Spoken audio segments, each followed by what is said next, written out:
السلام علیکم social media family, کیسے ہیں آپ لوگ؟ امید کرتے ہیں آپ لوگ خیریت سے ہوں گے۔ جناب کبھی کبھی آپ کی زندگی میں کچھ ایسی باتیں ہو جاتی ہیں جو سدا آپ کو یاد رہتی ہیں یا آپ کو اتنی تکلیف پہنچاتی ہیں، اتنی تکلیف دہ ہوتی ہیں کہ آپ چاہ کر بھی ان کو نہیں بھلا پاتے ہیں۔ ایسا ہی کچھ ہوا اداکارہ جی ہاں عالیہ علی کے ساتھ، جنہیں خانہ کعبہ کے سامنے ایک بڑے ہی تلخ قسم کے جملے نے بہت پریشان کیا، جب ایک خاتون نے انہیں روکا اور انہیں ایسی باتیں سنائیں۔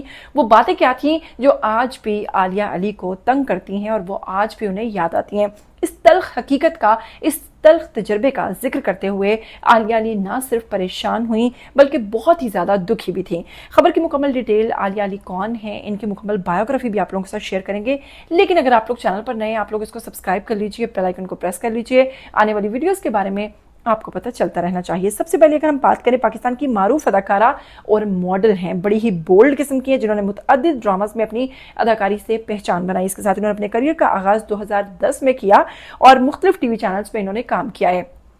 اب یہ ہے بہت ہی زیادہ بولڈ ہیں، انہوں نے کچھ فلمز بھی کی ہیں اور اس میں انہوں نے بڑے بولڈ قسم کے جو گانے ہوتے ہیں کچھ وہ بھی فلمائے، جس کے بعد لوگوں نے ان پر بہت زیادہ تنقید کی۔ اگر ان کے ٹک ٹاک کا رخ کریں، ان کی ویسے آپ نارمل ویڈیوز بھی دیکھیں تو اس میں بھی یہ خاصی جو ہے بولڈ نظر آتی ہیں، جس کی وجہ سے ڈیفینیٹلی لوگ جو ہیں کچھ ان پہ اعتراضات کرتے ہیں، کیونکہ پاکستان میں آپ کو پتہ ہے ہمارا معاشرہ جو ہے وہ ان چیزوں کو ابھی بھی ایکسیپٹ نہیں کرتا، جبکہ پاکستان کے اندر بہت زیادہ ولگیرٹی ہو چکی ہے۔ پاکستان میں پہلے ہی بہت ساری خرابیاں جو ہیں چھپی ہوئی تھی، وہ اب کھلے عام بھی ہونا شروع ہو گئی ہیں، لیکن اس کے باوجود پاکستانی معاشرہ ان چیزوں کو ابھی بھی سٹل ایکسیپٹ نہیں کرتا، جو کہ مجھے لگتا ہے کہ پاکستان کی ایک اچھی بات ہے۔ اس کے ساتھ ہی پورا نام اگر بات کریں تو عالیہ علی ان کا پورا نام ہے۔ ان کی پیدائش کی بات کریں تو یہ 23 اپریل 1986 میں پیدا ہوئی۔ ان کی عمر تقریباً 40 سال کہی جاتی ہے۔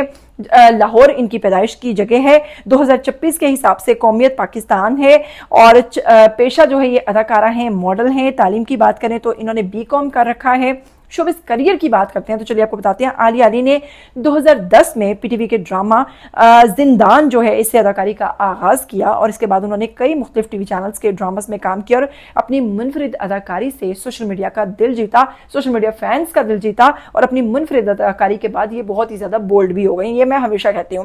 اس کے ساتھ ان کے مشہور ڈراماز کی بات کریں تو اس میں زندان ہے، پھر بے گناہ ہے، رنگ لاگا، بندھن اور دہلیز، نیلی زندہ ہے اور دیگر متعدد اس میں پروجیکٹس جو ہیں وہ شامل ہیں۔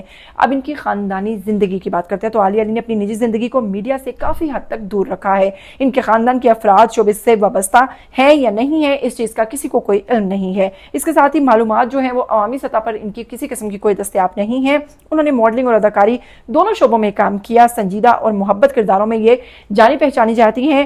سوشل میڈیا پر ابھی بھی اچھی خاصی فین فالوئنگ موجود ہے کیونکہ بولڈ بہت ہیں۔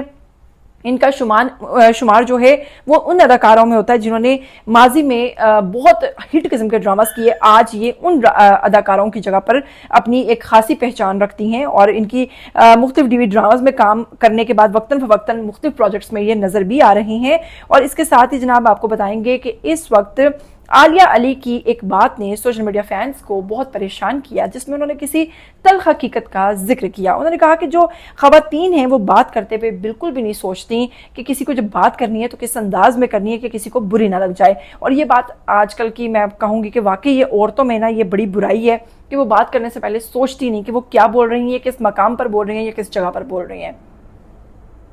حال ہی میں جناب عالیہ علی جو ہے انہوں نے اپنے ایک حالیہ انٹرویو کے دوران ایک ایسے تلخ لمحے کا اظہار کیا جس میں انہوں نے کہا کہ وہ روحانی سکون کی تلاش میں مکہ مکرمہ پہنچی، جہاں پر انہیں ایک ایسی بات سننے کو ملی جس نے ان کی تمام توقعات کو پیچھے چھوڑ دیا اور اس کے بعد وہ خاصی مایوس بھی ہوئی۔ اور بعد ازاں انہوں نے اپنی بہن کو جب اس چیز کا ذکر کیا تو ان کی بہن نے جو ہے وہ انہیں کس طریقے سے سمجھایا۔ وہ کہتی ہیں کہ میں خانہ کعبہ کے سامنے جو تھی بالکل موجود تھی، عمرہ کی ادائیگی کے لیے مکہ مکرمہ گئی ہوئی تھی، خانہ کعبہ کے سامنے موجود تھی کہ ایک خاتون میرے پاس آئی اور پہلے اس نے مجھے مخاطب کیا اور مخاطب کرنے کے بعد اس نے کہا کہ تمہاری کمائی حرام ہے، تمہارا یہاں پہ عمرہ قبول نہیں ہوگا، تو تمہیں یہاں آنے کی کیا ضرورت تھی۔ انہوں نے کہا یہ بات سن کر میں حیران رہ گئی، مجھے دلی تکلیف ہوئی اور میں نے کہا کہ کوئی شخص کتنا بھی مذہبی ہو یہ اس کا ذاتی معاملہ ہے، میں اس کو سوشل میڈیا پر نہیں لانا چاہتی، یہ لوگوں کو نہیں دکھانا چاہتی۔ ہم بھی اداکار جو ہیں ایک عام انسان ہوتے ہیں اور اس طرح سے کسی کو بات کرنا، اس کی دل آزاری کرنا قطعاً درست نہیں۔ انہوں نے کہا ہو سکتا ہے میں دوسروں سے زیادہ مذہبی ہوں لیکن میں دوسروں کے سامنے یہ شو آف نہیں کرتی، میں جانتی ہوں کہ محنت سے کام کرتی ہوں اور میں یہ بھی جانتی ہوں کہ محنت سے کام کیا جو ہے میرا وہ حلال ہے، میں نے اپنے آپ کو بہت سمجھایا، بعد ازاں میں نے اپنی بہن سے اس چیز کا ذکر کیا اور اپنی بہن کو بتایا کہ ایک خاتون نے مجھے وہاں پر خانہ کعبہ کے بالکل سامنے کھڑے ہو کر کہا کہ تمہاری کمائی جو ہے وہ حرام ہے اور تمہیں یہاں پر نہیں آنا چاہیے تھا، کیونکہ تم جس کمائی سے آئی ہو اس کمائی سے تمہارا عمرہ جو ہے وہ قبول نہیں ہوگا۔ جس کے بعد میری بہن نے مجھے سمجھایا کہ تم یہ دیکھو کہ رب کے سامنے جا کر انسان اچھی اچھی باتیں بھول جاتا ہے، بہت کچھ بھول جاتا ہے۔ وہ خاتون وہاں پر بھی نہیں بھولی تمہیں، اور وہ تمہیں یہ یاد دلا رہی ہے کہ تمہاری کمائی حلال ہے یا حرام ہے۔ تو ایسی عورتوں کی باتوں پہ کان نہیں دھرتے، ایسی عورتوں کو اگنور مارتے ہیں، اور تم جس مقصد کے لیے خانہ کعبہ گئی تھی، تم اپنے اللہ کو راضی کرنے گئی تھی، تم اپنے اللہ کے حد تک جو ہے اس کو راضی کرو، اور ایسی جو خواتین ہیں ان کو کوئی ضرورت نہیں ہے کہ ان پر دھیان دو۔ اچھا یہ بات ہے، ہماری خواتین کبھی بھی اپنے آپ کو نہیں دیکھتی ہیں، لیکن جب وہ باہر کسی کو دیکھتی ہیں تو وہ فوراً سے تبلیغ شروع کر دیتی ہیں، اس کو سمجھانا شروع کر دیتی ہیں۔ خاص طور پہ یہ جو پنجابی بولنے والی خواتین ہوتی ہیں یا یہ جو ان پڑھ طبقہ ہوتا ہے، انہیں بالکل اس بات کی تمیز نہیں ہوتی ہے کہ کسی کے ساتھ کون ہے، کیا ہے، کون سی بات کون سی موقع کی مناسبت سے کرنے والی ہے۔ وہ سیدھا ہی آ کر آپ کو سمجھانا شروع ہو جاتی ہے کہ تینوں شرم نہیں آتی، تو انج کرنی ہے، تو انج کرنی ہے۔ تو میرا ماننا ہے کہ ٹھیک ہے، ہم جب باہر کے ملکوں میں جاتے ہیں ہم ان لوگوں کو بھی دیکھتے ہیں، لیکن کیا ہمیں اتنا اختیار ہوتا ہے کہ ہم ان کے پاس جا کر تبلیغ شروع کر دیں یا ان کو سمجھانا شروع کر دیں؟